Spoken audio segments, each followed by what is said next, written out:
सरदार साहब, आपके सामने मसाइल हैं। जिस तरह एक फैसला सुप्रीम कोर्ट के अंदर आया और जिस तरह उससे पहले चीफ जस्टिस साहब ने उसको जिस तरह उड़ाया था, आपके भी सामने है। अब बेहतरी की तरफ जा रहे हैं, इदारे समझते हैं कि क्या फैसले होने चाहिए, पार्लियामेंट को क्या फैसला करना है, सियासतदानों को किस तरह डिलीवर करना है। यह बड़ा अहम इलेक्शन होगा जो आने वाला होगा, क्या कहेंगे सरदार साहब?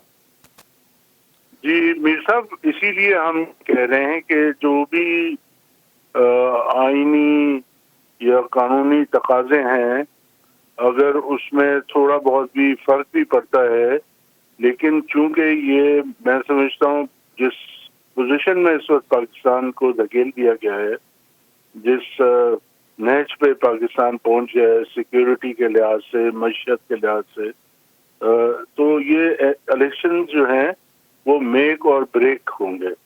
ये इलेक्शन बहुत ज्यादा अहम है पाकिस्तान की सर्वाइवल के लिए। तो ये इलेक्शंस पाकिस्तान होगा तो पाकिस्तान का आइन होगा। तो ये इलेक्शंस अगर शफाफ और मुनसिफाना नहीं हुए और ये कंट्रोवर्शियल हो गए तो पाकिस्तान को बहुत भारी कीमत इसकी अदा करनी पड़ेगी। इसी वजह से हमारा ये मौक़िफ़ है कि कुछ भी हो जाए, इलेक्शन साफ, शफाफ और मुनसिफाना होना चाहिए।